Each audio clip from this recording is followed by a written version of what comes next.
Hello dear student, आज की video में हम लोग डिस्कस करने जा रहे हैं कि तैयारी शुरू करने का सही समय कौन सा है।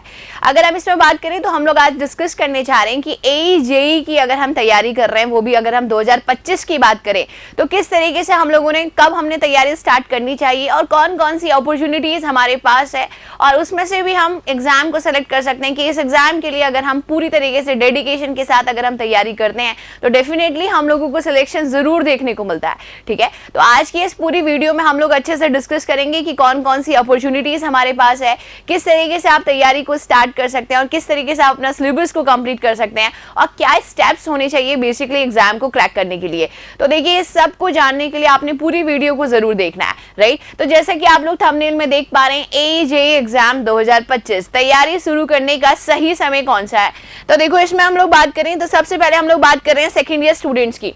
सेकेंड ईयर स्टूडेंट्स की अगर हम लोग बात करें, चाहे आप बीटेक के सेकेंड ईयर में हैं, चाहे आप डिप्लोमा के सेकेंड ईयर में हैं, ये एक बहुत ही राइट टाइम रहता है आपका बेसिकली किसी भी एग्जाम को टारगेट करने के लिए, राइट। तो इसमें देखो, ये आपके लिए बेसिकली गोल्डन अपॉर्चुनिटी है। अगर मैंने ये वर्ड आप लोगों के लिए यूज किया है कि गोल्डन अपॉर्चुनिटी है, इसका मतलब क्या है? देखो कि आप सभी लोगों को पता है कि सेकेंड ईयर के चाहे बीटेक के सब्जेक्ट्स कहें हम लोग या डिप्लोमा के सब्जेक्ट्स कहें, दोनों ही सब्जेक्ट्स जितने भी आपके होते हैं वो सारे के सारे आपके कॉम्पिटिटिव एग्जाम के लिए बहुत ज्यादा इंपॉर्टेंट होते हैं।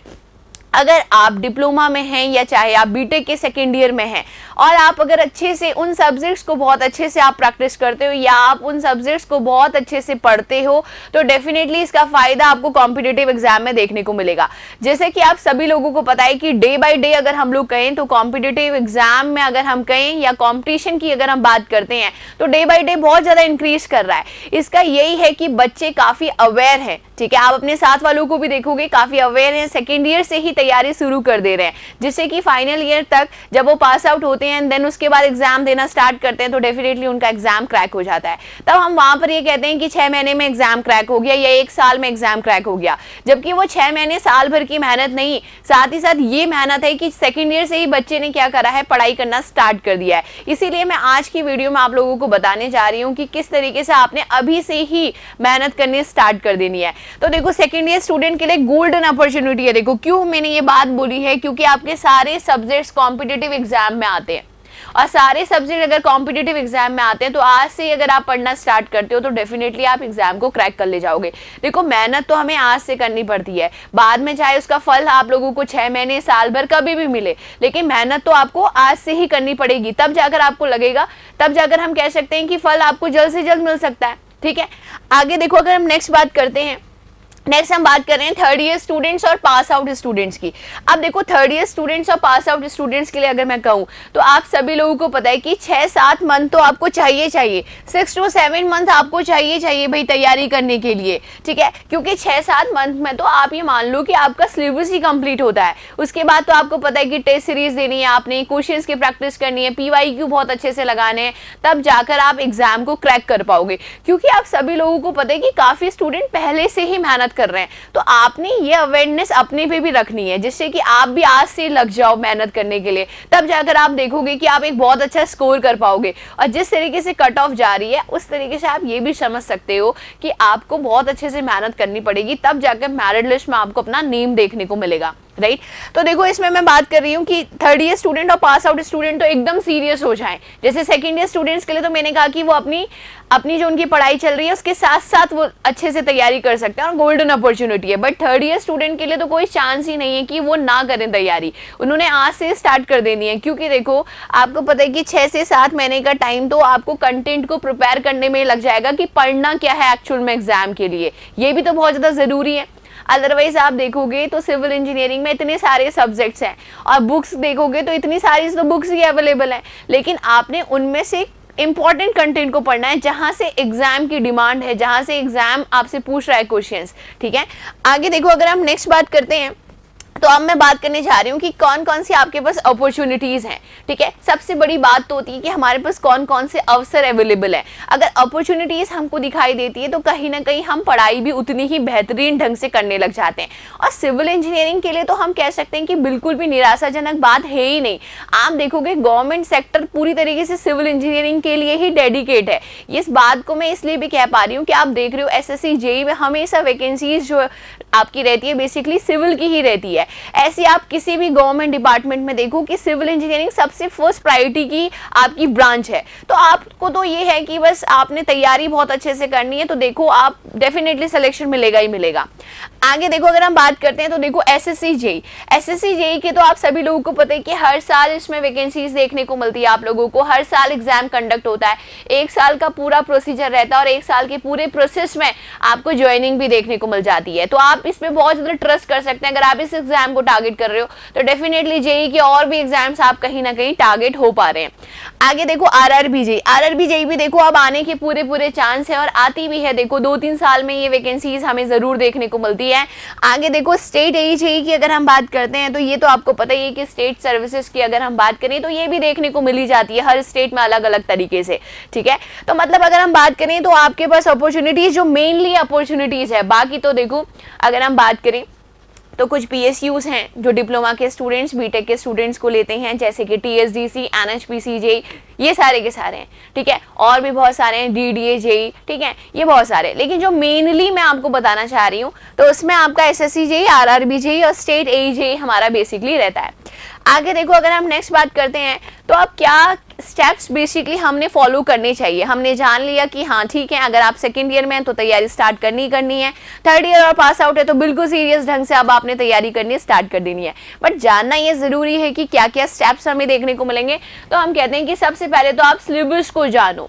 सिलेबस को जानने के बाद पैटर्न को जानो कि एग्जाम क्या पूछ रहा है, कितना टेक्निकल पूछ रहा है, कितना नॉन टेक्निकल पूछ रहा है। आगे अगर हम बात करते हैं अपने सिलेबस को पूरी तरीके से आप कंप्लीट करो। ये बहुत ज़्यादा ज़रूरी है कि क्वालिटी कंटेंट को प्रिपेयर करना, कुछ भी प्रिपेयर नहीं करना। कुछ भी प्रिपेयर करेंगे तो कभी भी एग्जाम क्रैक नहीं होगा। आगे अगर हम बात करें प्रैक्टिस प्रीवियस ईयर क्वेश्चंस, अब देखो कि प्रीवियस ईयर क्वेश्चंस किस टाइप से आपसे पूछे गए हैं, कैसे आपने उनको प्रिपेयर करना है। उसके बाद आप मॉक टेस्ट लगाओ। जब प्रीवियस ईयर को बहुत अच्छे से हम लोग कवर कर लेंगे बुक से, ठीक है, एसएससी जेई को जैसे हम टारगेट कर रहे हैं उसका प्रीवियस ईयर बहुत अच्छे से लगा लिया, एंड देन उसके बाद मॉक टेस्ट को आप अटेम्प्ट करो। फिर देखो आप कि कहां पर स्टैंड करते हो। जितने भी बच्चे तैयारी कर रहे हैं उस पर आप कहां पर खड़े हो अभी, और कितनी मेहनत करनी है कि मेरिट लिस्ट में अपना नाम आप ला पाओ। आगे अगर हम बात करते हैं देखो नेक्स्ट, तो सबसे ज़्यादा ज़रूरी जिसमें मैं फोकस करना चाहूँगी वो है आपका एसएससी जेई, क्योंकि आरआरबी जेई भी कहीं ना कहीं थोड़ा टाइम में आपको देखने को मिलता है, स्टेट जेई भी हमें कुछ टाइम में देखने को मिलते हैं, बट एसएससी जेई पे आप पूरी तरीके से ट्रस्ट कर सकते हैं कि ये हर साल ये वैकेंसीज आपको देखने को मिलती है, जिसमें सिविल इंजीनियरिंग की वैकेंसी ही सबसे ज़्यादा होती है। तो आपने तो बिल्कुल भी देखो, आप ये सोचो कि और ब्रांच के स्टूडेंट भी दिन रात मेहनत कर रहे हैं और आप तो और ज़्यादा मेहनत करो। क्यों? क्योंकि आपको तो वैकेंसीज भी अच्छी देखने को मिल रही हैं, ठीक है। इसमें देखो आपको पता है कि ये एग्जाम एवरी ईयर ये एग्जाम कंडक्ट होता है स्टाफ सिलेक्शन कमीशन के द्वारा, जिसमें अगर हम बात करें इसमें आप सबसे पहले जानो कि एसएससी जेई में सिलेबस क्या है, क्या पूछा जा रहा है। रीजनिंग पूछी जा रही है आपसे, जीके जीएस पूछी जा रही है आपसे, टेक्निकल पूछा जा रहा है, क्या उसका सिलेबस है ये सब जानो। वेटेज जानो कि ईच सब्जेक्ट का वेटेज किस तरीके से है, कौन सा सब्जेक्ट को कितनी प्रायोरिटी में रखना है, कौन सा सब्जेक्ट को कम प्रायोरिटी में रखना है। उसके बाद पूरे सिलेबस को कंप्लीट करो पीवाईक्यू से, एंड उसके बाद मॉक टेस्ट को आप लोग बहुत अच्छे से दें, ठीक है। तो ये सारी बातें हैं जो कि आपको बहुत अच्छे से समझ में आ गई होगी कि अगर आप सेकेंड ईयर के स्टूडेंट्स हैं या मैं ये कहूँ थर्ड ईयर या पास आउट स्टूडेंट्स हैं, कैसे आपने पढ़ना है, कंटेंट को प्रिपेयर करना है, किस तरीके से आपने स्टेप्स रखने हैं, क्योंकि स्टेप बाय स्टेप चलोगे तो डेफिनेटली चीज़ें और ज़्यादा स्मूथली आपकी चलेंगी, ठीक है। आगे देखो नेक्स्ट अगर मैं बताना चाहूँ कि जैसे कि मैंने ये बात बोली कि आप क्वालिटी कंटेंट को पढ़ो, अगर हम देखें तो बहुत सारा कंटेंट अवेलेबल है, क्या पढ़ें। तो काफ़ी स्टूडेंट की एक क्वेरी आ रही होगी कि कहाँ से पढ़े कंटेंट। तो देखो इसी के लिए आप लोगों को मैं बताना चाहूँगी कि SSC JE, RRB JE, state JE की अगर हम बात करें तो जेई फाउंडेशन बैच 2025 का ये बैच है। कहने का मतलब आज से इसमें क्लास स्टार्ट है, ठीक है। आप देखोगे तो 3-4 सब्जेक्ट्स में ऑलरेडी कंप्लीट हो चुके हैं और 2025 तक तो आपका सभी कुछ इसमें कवर हो जाएगा, जिससे कि आप 2025 के सभी एग्जाम्स को बहुत अच्छे से आप लोग कवर कर पाएंगे। इसमें देखो अगर हम बात करें तो बिल्कुल डेडिकेटेड बैच है, देखो एकदम लाइव बैच है, एक एक चीज को बहुत अच्छे से पढ़ाया जा रहा है, क्योंकि अगर एक एक चीज कंटेंट आपको यहाँ से फैकल्टी के द्वारा बहुत अच्छे से डिलीवर किया जाएगा तो डेफिनेटली आपको चीजें आएंगी, और अगर आपको चीजें आएंगी तो आप एग्जाम में अच्छा परफॉर्म करके आओगे। ठीक। नेक्स्ट देखो, complete technical and non technical syllabus, बिल्कुल बेसिक लेवल से हमने स्टार्ट किया है, जिससे कि अगर आपको कुछ भी नहीं आता है, ठीक है, तो भी आप बहुत अच्छे से चीजों को समझ पाओगे। आगे देखो, recorded 15,000 plus practice questions with video lectures इसमें अवेलेबल है। एक्सपर्ट फैकल्टी टीम है ई एंड निम्बस की। जैसा कि आपको पता ही है कि क्वालिटी कंटेंट डिलीवर करने में निम्बस लर्निंग का एंड इंजीनियर्स एकेडमी का काफ़ी लंबे टाइम से नेम भी रहा है और बच्चों ने हम पे ट्रस्ट भी दिखाया है और आपने देखा भी है कि काफ़ी सिलेक्शन आपको देखने को मिला है। आगे देखो, अगर हम बात करते हैं सब्जेक्ट वाइज टेस्ट इसमें अवेलेबल है। लैपटॉप, डेस्कटॉप, किसी में भी आप इसे देख सकते हैं। डाउट सेशन इसमें हमने रखे हैं। फ्री लेक्चर PDF आपके लिए अवेलेबल है। कोर्स की वैलिडिटी देखो, हमने 1 ईयर की रखी है, ठीक है, 1 ईयर के लिए अलग से रखी है। और अगर आप चाहते हैं कि 1 ईयर में आप सिलेबस बहुत अच्छे से कंप्लीट नहीं कर पाएंगे तो 1.5 साल की वैलिडिटी भी हमने रखी है, ठीक है। और हमने 2 साल की वैलिडिटी भी रखी है, क्योंकि काफ़ी स्टूडेंट बोलते हैं कि 1 साल कम पड़ जाता है, क्योंकि देखो 6 महीने में आप वीडियो लेक्चर से कंप्लीट सिलेबस कर भी लेते हो, तो उसके बाद बात ये रहती है कि कोई टॉपिक समझ में नहीं आता है तो फिर आप नहीं कर पाते हैं लेक्चर से। इसीलिए 2 साल की वैलिडिटी भी आप लोगों के लिए रखी है ऑप्शन में। अगर आप चाहते हैं तो आप 2 साल की वैलिडिटी के साथ भी जा सकते हैं, ठीक है। अब बात ये है कि अब ठीक है मैम, आपने ये बता दिया, लेकिन अब हमें अगर कुछ पूछना है तो हम कैसे पूछ सकते हैं? तो आप क्या कर सकते हो, देखो कमेंट्स में लिख सकते हो आप, लेकिन कमेंट्स में लिखकर भी अगर आपको ऐसा लगता है कि आपकी प्रॉब्लम उतने अच्छे से सॉल्व नहीं हो सकती है, तो आपके लिए देखो हेल्पलाइन नंबर यहाँ पे दिया गया है 7374000888 या 7374000999 पे आप लोग हेल्पलाइन नंबर पे कॉन्टेक्ट कर सकते हैं। जो भी आप पूछना चाहते हैं, आपकी जो क्वेरीज हैं वो शॉर्ट आउट हो जाएंगी। साथ ही साथ आप निम्बस लर्निंग ऐप को डाउनलोड कर सकते हैं। जैसे आप ऐप को डाउनलोड करेंगे, पूरा कोर्स आपको विजिबल हो जाएगा, पूरा सब्जेक्ट्स आपको विजिबल हो जाएंगे। उसके बाद आप डेमो लेक्चर्स भी देख सकते हैं। अगर आपको फैकल्टी का पढ़ाया हुआ सच में समझ में आ रहा है तो ही आप इस कोर्स के साथ जा सकते हैं, ठीक है। तो ये सारी इस वीडियो में बात थी जो कि आपको बहुत अच्छे से समझ में आ गई होगी कि किस तरीके से प्रिपेयर करना है। क्योंकि देखो, अगर आज आप प्रिपेयर करोगे, अगर आज आप मेहनत करोगे, तो कल के दिन आपको बहुत अच्छा फल मिलेगा। और मुझे ऐसा लगता है कि अगर आप सिविल इंजीनियरिंग ब्रांच आपने ली है तो कहीं ना कहीं ये सोच के लिए होगी कि आप गवर्नमेंट सेक्टर में कहीं ना कहीं सेटल होना चाहते हैं, ठीक है। तो मुझे उम्मीद है कि आपको आज बहुत अच्छे से समझ में आ गया होगा कि कैसे प्रिपेयर करना है, कैसे स्टेप्स को फॉलो करना है, और अल्टीमेटली अगर आप देखोगे तो कैसे आप JEE बनने का जो आपका सपना है उसको आप लोग साकार कर सकते हैं, ठीक है। तो आज की वीडियो में इतना ही। अगर आप इस चैनल पे नए हैं तो चैनल को सब्सक्राइब जरूर करें, और अगर आपको वीडियो पसंद आए तो वीडियो को लाइक जरूर करें। चलिए, thank you so much and all the very best. Thank you. If you really like the video, please hit the like button, share the video, subscribe to our YouTube channel and press the bell icon for the latest updates. Thank you.